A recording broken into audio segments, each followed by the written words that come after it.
I'm in Queens, New York. I've tried Bel Air Diner's menu, and I've discovered that the problem here lies with a feuding family. Two brothers at war and a diner failing miserably. Me and Cal don't work together well because he's stubborn.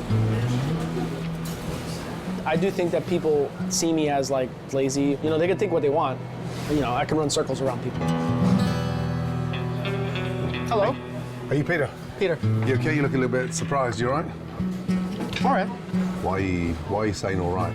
Walking into your mum and dad's restaurant with a nice big chunky Rolex on. Why aren't you feeling better than that? I don't know. You don't know.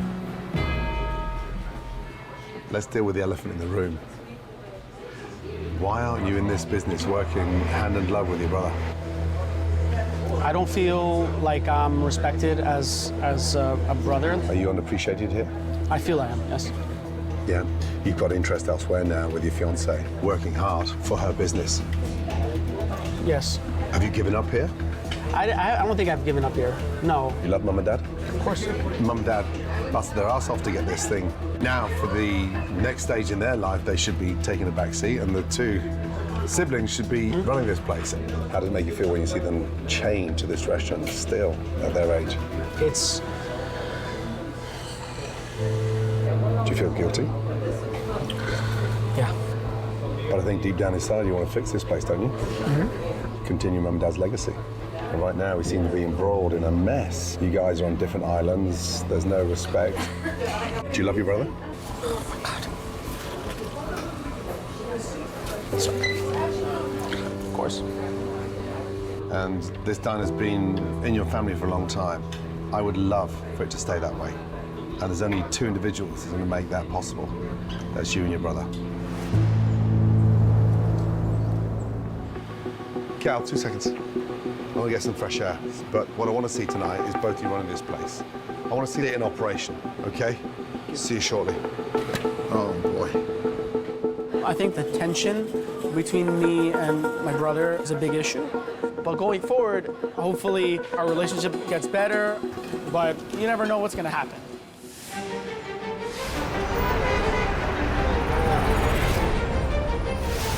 Hi, for 3? Yep. Okay. Thank you. Enjoy, guys. Almost full? Yeah. Okay. I'm feeling anxious, apprehensive, all these emotions at the same time. And my goal has always been to be the #1 diner in the country. But I'm worried that I'm gonna choke under pressure, basically. How are you guys? How are you? You guys ready to order or no? Tater tots and cheese fries. Tater tots and cheese fries? Yeah. Can I do the bacon cheese with blue cheese, with fries? Give me a Southern Comfort, no barbecue. Bacon, egg, and cheese on a bagel, bye-bye. I'm back. Hey, guys. I want to see how both brothers function during an evening rush at the diner.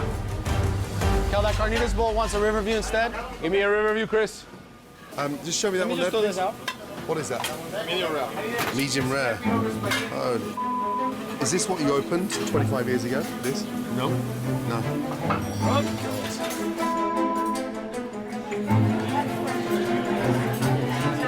Oh la la. What did you order? Grilled cheese, you can't tell, but... It's not even melted. Just give me 2 seconds.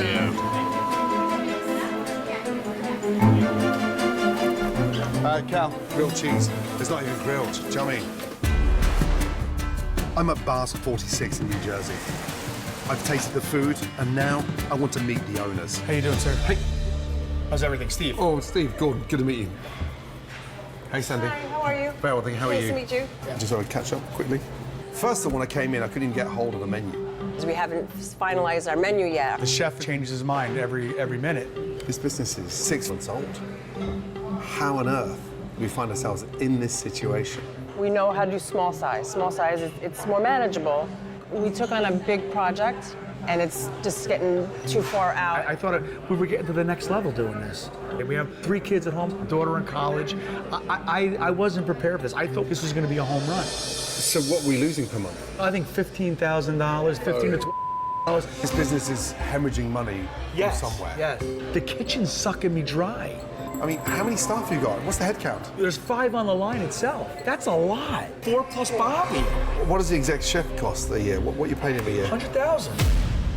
Holy, Yeah. it's 100 grand. So, yeah. I'll go to my office upstairs and just sit there and just be like, oh my God, this is crazy. You can't dig your head in the sand and walk away from it. I feel like it's out of my control. I can't fire him. I have too much time and money invested in him. So what am I gonna do? I feel like I'm trapped now, keeping Bobby. What did you spend on the place? It's Too much. It's over $1 million. Oh my God. Yeah. We don't even get paid. What does Bobby hold? How much power does he have in that kitchen? Who purchases? Who He does all the purchasing. He does all that. Yeah. Steve, you're pouring money in, but no one's tracking where that money's going. It sounds like you're putting a lot of trust in the wrong guy. Sandy, you are 7 days a week or 6 days a week? 7.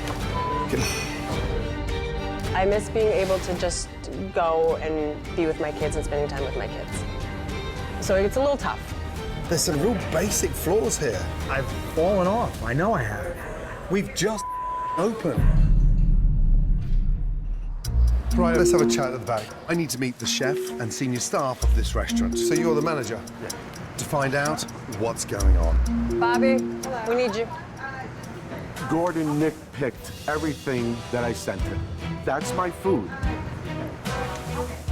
You're with the culinary gangster. Be careful how you approach me. Ah, the gangster. Okay, I don't know where to start. But just on the arrival, the QR code. The poor kids at the reception explained to me that a QR code doesn't work, has never worked. Go to the website. It's embarrassing. Let's talk about the foods. You're the executive chef, right? I am. So why are you around with me with the tacos? You ordered them. You cut one up and send it back out to me like a smart ass having a joke. And you just throw so much on there because you're charging a fortune for them. How many customers walked out with boxes, Laurie? A majority of our customers, Every customer today. yes. Has anyone ever sat down and thought about portion size? People are taking away more food than they're eating. So I'm told that everything's homemade, everything's got authenticity. The mac and cheese was loaded with cheese sauce. Right. That's your special sauce, your signature. Do you buy the cheese sauce in? Well, it's maybe partially homemade. You can't put- Partially? I add to it. I mix it with Cheese Whiz. I'm in Wayne, New Jersey, at Golf Club Restaurant in the Dream. After a disappointing lunch, Just bad. That's terrible. I finally met owner George, and it's time for some hard facts. This business, it needs a manager, it needs systems, and it needs some vibrancy, George. It's not like I don't want to do it. I'm here. I'm here all the time. I'm here, 7 days a week, talking to the servers, talking to public. We don't even know when you are on site. Who's in charge of the kitchen? I have Carlos. Carlos. Yep. Guys, can you come and stand over here, please? First of all, you look tired. I'm tired. How long have you been working without a day off? I don't remember that. What? So you just come in every day? Yep. You're not a donkey. You need some time out. Who trained you? Nobody. So you haven't been trained? No. Oh my God. I didn't get training, and it's hard for me. It's terrible. How do you function with no direction? So we usually follow Nadia's lead, or we just fend for ourselves when George isn't here. Wow. George is full of crap. He turns up, he hides in the office, and then he sort of sporadically comes in and out, but there's no leadership in there. He's atrocious as a manager. This place should be packed. We should be full from the end of April to the end of September, and that should garner sufficient cash to get us through the leaner winter months. It is the middle of summer, but your restaurant's empty. Please get hold of Solange. I want to meet you both in your office tomorrow morning. I've spent the night looking at the finances, and if we're going to help this restaurant, then George and his wife Solange need to hear some real home truths about what I found out. Solange, how are you? Hi. Appreciate you coming over. Thank you. I was wondering why I'm here. First of all, I'm here to help. Okay, thank you. I appreciate that. We appreciate that. I've done my due diligence and I've worked the numbers and I've studied the business. Are you aware how much the business is failing financially? I know we're a little bit in debt, but I don't know really how much. To tell the truth, he usually shuts down. He doesn't want to talk about it. Are you worried about the business? Yes, I am. We have some huge bills outstanding. Yeah, we do. How big is the bill? How high are the bills? Gotta be, you know. Okay, just throw a number. If I had to calculate all of the risk, all of the jeopardy and all the finance, it looks like we're in for just over $250,000. Oh my God. Why you never say anything to me? I never thought it was gonna be this much, George. How are we gonna afford it? How are we gonna do it? It's always disappointing to you. You can't keep this lady out. If this business goes down, she goes down with it. Like, I'm angry, George. I'm upset. You know, it hurts me that he wasn't trusting me. We're in this together. We should be helping each other. Tonight, I want to see this business function. I want to see where are the weak points. Is that clear? That sounds clear to me. Thank you. George right now has got his head in the sand trap, and that's going to come back to bite him quickly if he doesn't pull his head out of his ass. This ship is sinking, and sinking fast. I come to Dumont, New Jersey, home to Italian restaurant Da Mimo, and it's clear to see this family-run business is on a knife edge. Can I just keep bring Absolutely. all the team out? Yeah, everybody. You got it. Antonio, Francia, outside, now, for Gordon. So, Chef Nice to meet you. Francesco. Wow. Man, this place is a nightmare. There are ridiculous waits for food. I don't know how we get meatballs served in that silly bowl, ice cold. Pizzas. The middle was soggy, the outside was crispy, and the mozzarella was just processed. Do you like the food you cook? No. I usually cook with the fresh ingredients. The product that is frozen is not a good one. Honestly, the freshest thing I've eaten all day was that minestrone soup. Because you use fresh ingredients. And then after that, man, we absolutely plummeted. Melissa, why aren't we getting fresh ingredients? I'm paying out of my pocket for everything because we don't have enough credit, and then we have bad credit because of all the checks that bounced. We don't have the money. Customers aren't that stupid. They know better. It's killing the place. You buy your own ingredients, right? Antonio go buy whatever you gotta buy. You buy the ingredients. And so you manage, you run the pizzas, and you buy all the stock. How does that make you feel? Like I'm drowning, I guess. And I know you're not trained as a pizza chef, are you? No. You had an expert show you how to execute a pizza? No. How old are you now? 22. 22.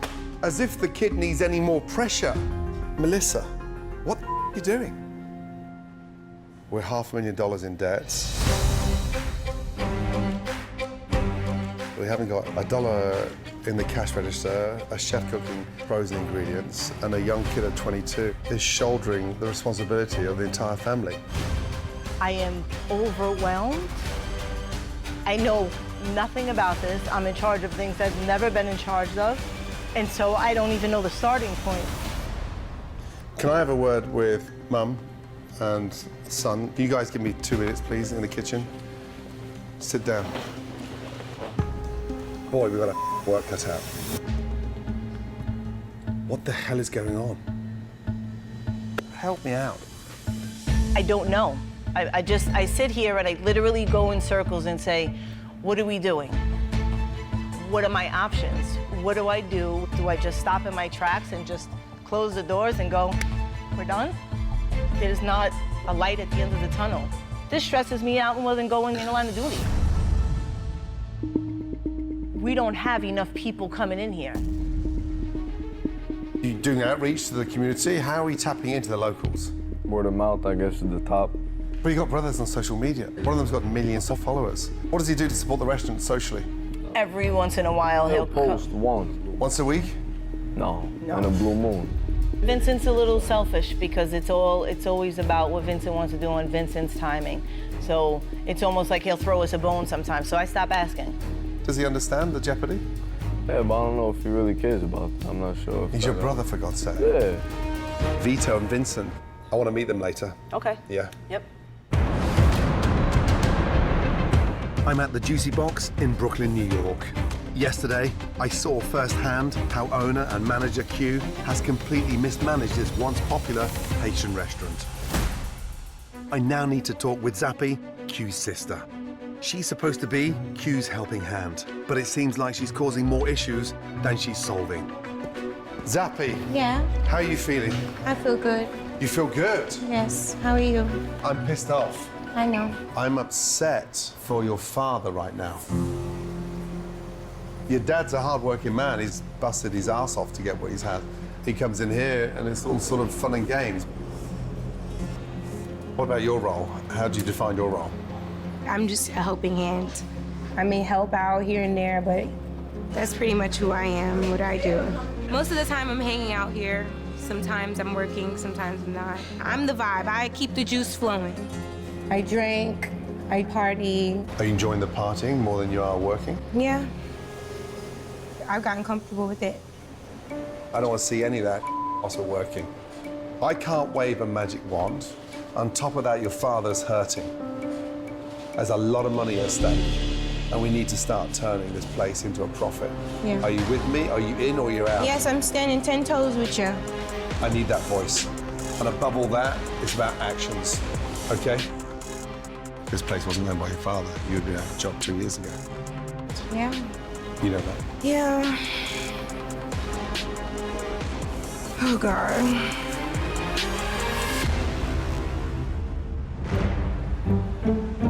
Zappy says she's on board to change her behavior, but she's not the one in charge. That responsibility falls on Q.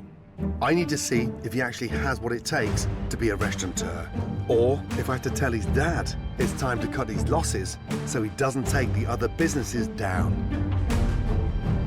Young man, where in the hell do we start? Seriously. First of all, I didn't have a dad that took care of me the way your father's taking care of you. That's a big plus for you. You may be young, but you're not dumb. Be honest with me. Do you really want this, or do you want to around? I want to run the restaurant. I want to take this place to a new height. Never been before. But if I want to run this restaurant successfully, it can't just be me. I have to have a solid team behind me. So you're saying the team behind you is not solid? Not all the way. My sister didn't know where things were at. Marjan was running all over the place. Steph is the head chef, but the kitchen was lacking items. It's weighing me down. The buck stops with you. Yeah. You have to set the example. The relationship with your little sister, how hard is that? Oh man, it's a battle. She has a hard head, but she's headstrong. So, you know, I tell her things like, we have to work this way, we have to do this. I appreciate that, but you're also partying with her in the same building. Right. So it's like, do as I say, not as I do, where she's going to absolutely ignore you. Because why should she do what you say when you're not doing it yourself? You have to set the boundaries. This place opened at the beginning at 7 a.m. in the morning. Correct.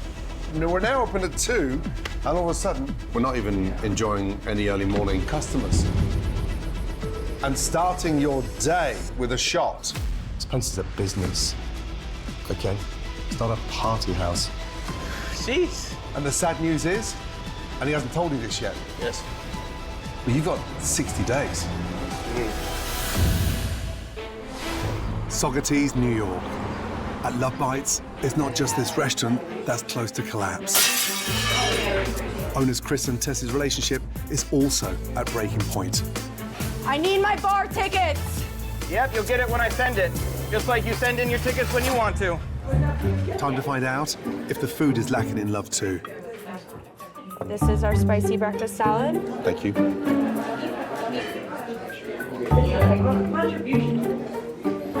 That is really bad.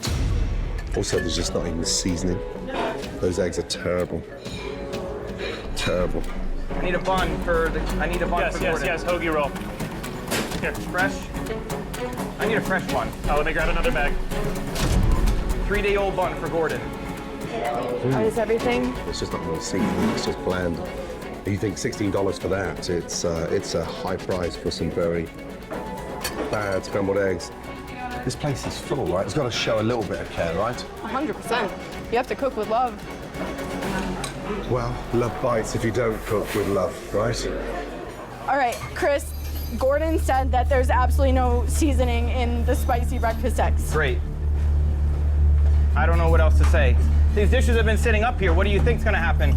This dish has been up here for 5 minutes sitting. All right, it's gonna be now. I'm going now. I can make the best food ever, and by the time we bring it out to him, it's gonna be terrible. Do you want me to take this to Gordon, or? What's the matter with you? This is a table. Okay. Ow! Oh, this is a And I do have popcorn, a right? crab. Yes, this Yeah. is the most popular dish, and the crab Right. Benedict, which you have coming right out. Thank you. French dip, an absolute staple. You know, it actually tastes okay, but this guy just throwing food out. He's just going through the motions and literally banging food out of here. What a shame. All right, do I have to remake the eggs on this one now because we left it here because we couldn't get it out because we brought it to the wrong table? Yep, I got it. All right, Gordon, and the geez. crab cake eggs Benedict. Thank you. It's such a shame with this because it's actually quite nice, the French dip, but it's just there's so much bread and tiny brisket. This thing should be packed with brisket, dip and eat. But I agree. thank you. Does Thank not make you. sense. All right, guys, Gordon said that the French dip is actually very good, Nice. but there's too much bread and not enough meat. Okay. Understood. He usually doesn't like anything. Crab Benedict, $21. Everything's just so greasy. So, are they frying these again? So, yeah, why did you deep fry them? I don't know. Listen, I've had worse, but $21, yeah, I'm embarrassed for him. I'm so sorry. This restaurant's called Love Bites, but I've tasted nothing that's made with love, let me tell you.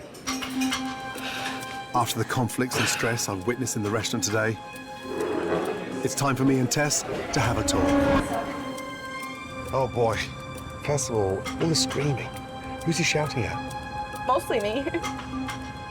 And when we get home, he doesn't use the word sorry, or he doesn't know how to apologize, so instead he just pretends it doesn't happen. Why did you buy this business? What did you want from this? I didn't want this business, Gordon. This was Chris's decision. Right. But when he bought the business, it was just too much for him to take on alone. So then I had to quit my job and come here. And have you set a date for the marriage? I mean, No. engaged for 6 years. I don't know if I really want to marry Chris. I'm at El Cantito, where I've just witnessed food being served that could have killed someone. No more customers. Shut it down, okay? Chef, the chicken was undercooked. I hope that, you're okay, and if you need anything, just let us know. This is not the first time that's happened. It's happened a few times. Gordon asked me to tell everyone to leave. I need to talk to head chef Julio and his sister Debbie now. Chef wants to meet you. Are you kidding me?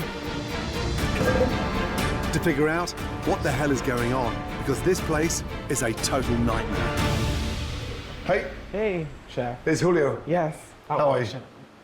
That lunch was not what I expected. Julio, how do you send raw chicken out to a young kid? The poor kid was puking up in the bathroom. I'm disappointed because I came in, I grabbed this bio, and the line that stands out is that my gratification emerges when a customer tries a meal I prepared for them and leaves feeling fulfilled, as if they've just left my grandma's kitchen. Honestly, halfway through my lunch, I wanted to pick you up and fly down to Puerto Rico to remind you of what it should be like. Who wrote the recipes there? Me. But I don't have them written down. I have them. So you're just cooking from memory? Mm-hmm. So we're guessing? Well, yeah. Everything just tasted greasy, no seasoning, and just, it was really unpleasant. If this young man wasn't your brother, would you employ him? No.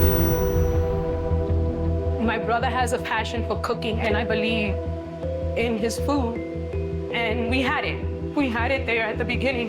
We lost it because we don't have help. We don't have the proper personnel. I was under a lot of pressure. I mean, I do everything. I do the groceries, I come back, I prep, I cook it, I plate it, I serve it. I ask the guests how they're doing. I go back there, I do it all over again.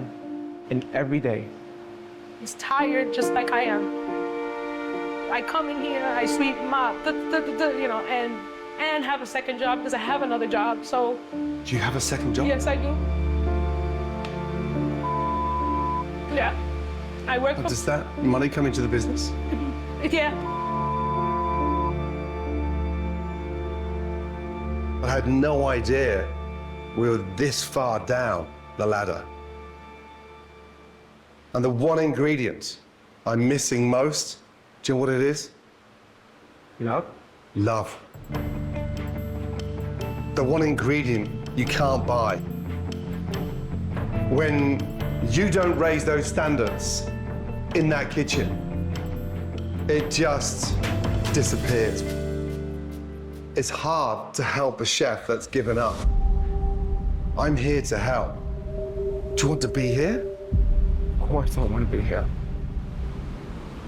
I'll be back in 24 hours. I want to see this place functioning. I want to see what it's like behind the line, in the dining room.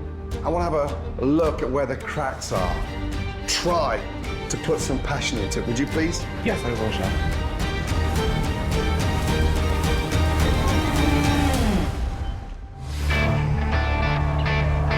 I'm in Bay Ridge, Brooklyn, at South Brooklyn Foundry, where I've eaten some very expensive but mediocre food. $30. It's overpriced and under-delivering. Now that the lunch rush is over, it's time to talk to the owners. Kelly, Yes. let's have a catch-up. Bring me the chef out. Let me say hello to the chef. And ladies, can you give me 2 minutes for the owners? Is that okay? Sure. Yeah? Hey, Ray. Hey, man. How are you? Good, man. You good? Always. Yeah, excellent. Take a seat. Listen, that was a tough experience for me to sit there through that lunch. That was painful. The food is mediocre. The timings and the wait was ridiculous. The bucatini, $28. The burger, $30. Why are we so high? I give her prices, and correct me if I'm wrong. Don't you ever say, no, that's too cheap. I didn't set the prices for the burgers, Ray. You kept saying we have to raise the prices. We have to raise the prices. What's happened? I'm in a lot of debt. Right, but you mean you both are as partners? No, I have the debt. You have the debt. So it's your place. I thought this thing was 50-50. It is. So when we started South Brooklyn Foundry, I gave $25,000 cash, and he got his percentage for being the chef. The concept was mine, the recipes were mine, and I felt like that was equal or more to someone just putting in cash. So you're burdening the debt? Yes. Let's face it, if tomorrow the restaurant goes out of business, who's going to be stuck with all that debt? Me. Ray, help me out here. You're taking 70 grand a year. Is that right? Yeah. Why aren't you burdening 50% of that debt? I got the vision, I got the concept. I've opened many places and I have other businesses. What other business you have, Ray? Pizzeria. He's not here most of the time. It makes me upset because this place is not where it's supposed to be right now. Working locally at a different place is not an issue. Even though they're both cooking, they're different dynamics. Hard work is something I'm comfortable with. Like, I can do that. Is this a full-time job for you? Yes. How many hours a week do you put in? It's 50. 50 hours a week. And why do you look like that, Kelly? Ray, I think that since I signed up for the show is when you started coming in. No. Wow. Yes. No. Wow. No. Seriously? No. Okay, so now the truth unraveling. I've been in here. I've been doing it. If he's working all the hours he says he is, how come our sous chef has 70 hours a week? Wow. Well. Danny's our sous chef, and he's great. I think Danny could take Ray's job in a minute. I'm having a hard time trying to understand this mess. I don't get this. And you guys called me in here to sort this out. Well, I'm not here. not you guys. I wasn't on board for this. So you weren't on board? No. Right. So you don't think there's any problem in this restaurant whatsoever? No, that's not what I'm saying. Well, clearly you are, because you want to stick your head in the sand and say, it. There's not a mess here. I think if the reason she called was to fix a relationship, I think... No. This relationship's gone. This here. It's toxic. I concur on that, yeah. You're a 50-50, but no risk. And calling the shots when it's on her shoulders. When she was calling shots, she was in the red. Now that I'm calling shots with finances, we're in the black. Is that right, Kelly? I don't know. It was negative. And you don't know? Holy, oh my God, she doesn't know. I'm on the Jersey Shore at Maxie's Bar and Grill. I've tasted their famous hot dogs. That is terrible. I don't think he's happy at all. Discovered a love triangle. But you own the restaurant. We can have this conversation later. Thank you. And now I need to meet the owner, Jennifer. Let's catch up, shall we? To find out why this 95-year-old restaurant is on the brink of collapse. Last customer's gone, yeah? Yes. I'll come on to the food in a minute. There's quite a lot to say. And also, I'd like to talk to the chef. There's some real issues with that. Sure. But it wasn't good. Take me back to the beginning when you took over. I took over, I would say, in 2018. But I've been doing this since I'm 15 years old, off and on, with my dad, my grandma, my whole family. And I always say that Max's is more than just me.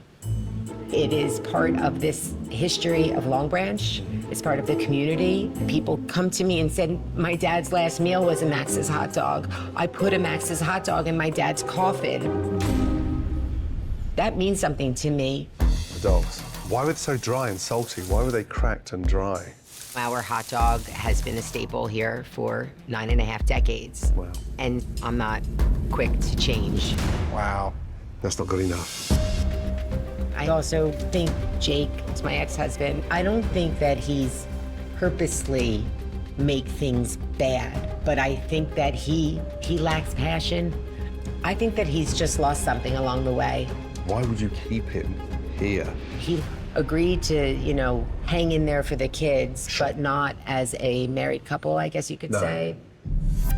Now Jake is with MK. Just the scenario being new to this. Why would you keep her here? MK coming on board was a decision I made because I lost 2 full-time employees in April. Very quickly, I had to fire them.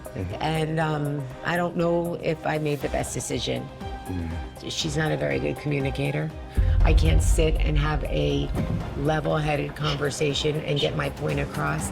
It becomes too toxic. We're at boiling point here, but you're the boss. I am, and I'm not respected. I love the fact you want to continue this legacy. I love all that, but you're grunting the risk, the responsibility, trying to continue the legacy. It's not working. Clearly we've got issues with the food. Clearly the customers aren't biting. And there's fighting in front of those customers. But what I need to know is, how deep are you in now financially? Well, that's very embarrassing. I have to be honest. I mean, I'm, well over $1 million. I'm in debt. In debt. Holy. Yeah. Jennifer. I'm here to help, but it's going to get hard before it gets better. I know that. Can I meet him? Yes. Yeah? You get him out, Yes. please? I need to meet Jennifer's ex-husband, who's also the current kitchen manager, and dig a little deeper into this hot dog disaster. Hey. Hi, Chef. Hey, how are you? Gordon. This must be Jake, right? Yes. Wow. How are you feeling? Okay. Yeah, okay doesn't give me much confidence. No. Let's talk about the food, shall we? Because you're the kitchen manager there. That's your title, is that right? Yes. Yeah, the food's dreadful. I don't see anything famous about the dogs. Why do they taste processed, dry and rubbery? That's the way I was taught and shown by ownership. That's the way they've always been. This legacy was not built on that we've just eaten, let me tell you. I'm in Port Washington, New York, at the family-run restaurant, Diwan. All right, guys, is that garlic naan for me?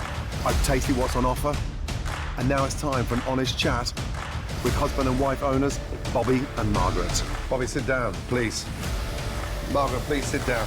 Oh, boy. Should we talk about the food? Yes. It was disappointing.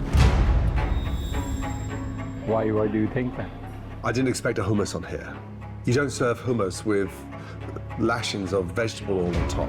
It's almost an insult to hummus. And then the sweet and sour cauliflower. The cauliflower was just soggy and overcooked. The sizzle platter was embarrassing. The shrimps were so bright with the artificial food coloring. The biryani came. And I'm not here to tell you how to cook authentic Indian cuisine, but you know that's not biryani. Yes, I know it's not biryani. The lack of authenticity. It doesn't taste anywhere near as special as it should do. Okay. When I came to this country, the first restaurant that I started, we were the best Indian restaurant for 20 years. I feel the pinch not because my food is not good. I feel the pinch because clientele is changing. The problem is, Bobby, the business has gone. And the only person you're blaming are the customers. You're still serving the same food in that kitchen that you were back in 1989, and you're telling me that's still good enough to run this business. I'm not going to insult you, but I am going to tell you the truth. The customers have given up on you. This neighborhood is now moving you out. They're not biting, Bobby. How many chefs do you have in the kitchen? Now we have about 7. And you're still cooking every day, and you have an executive chef by your side. I must put in about 50 to 60 hours in the kitchen. For a chef, it's hard to retire and walk away. Margaret, in your mind, what do you think Bobby should be doing right now? I think he should be scaling back and preparing for retirement. But he has this fire in his belly. This is what I've done all my life. I just love this. You love losing money? $100,000 a year is nothing. What? I have made money. It is a playground for me. Oh. So I can almost do anything, from a burger to steak to... You just don't get it, do you? My wavelength and Gordon's wavelength is on a different level.